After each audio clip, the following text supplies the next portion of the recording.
Love and Faith Atlanta is a brand new television series that has just started. It's almost like The Preachers of LA. And it stars a cast of characters, Tammy Haddon, Gerald Haddon, LaRona Phelps, Eugenia Phelps, I guess is her husband, and a couple of other preachers there as well. I think one of them's name is Terry, and so forth. But it's a very interesting cast of characters, I must tell you. And this show has already sparked some controversy. Of course, it's centered in the black church and dealing with some black preachers. And of course, that is a recipe for a good conversation any day of the week. Ladies and gentlemen, we've seen this beautiful bean footage before.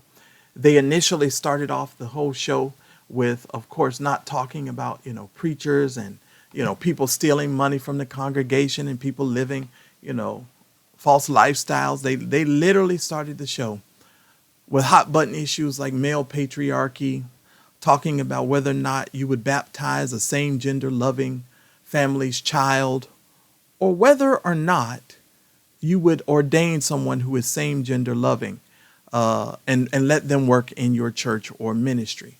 And I found it to be a very interesting conversation. Let me just say this, ladies and gentlemen.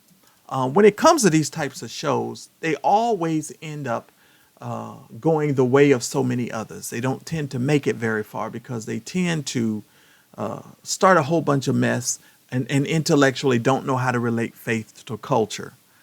So they started this off talking about ordaining same-gender loving people, etc. And one pastor said that he had. And boy, didn't that start a little bit of a situation. It's simple, yes or no. Just want a yes or no question. I mean, I have. That had me like, whoa. One thing about Bishop Phelps is that he's always been consistent in what he believed or what he didn't believe. And so I knew that whatever our exchange was, I wasn't gonna change his belief by any stretch. I don't know how we could ordain the fornicator, the drunk, the crackhead, but then I can't ordain the individual who may love the same person.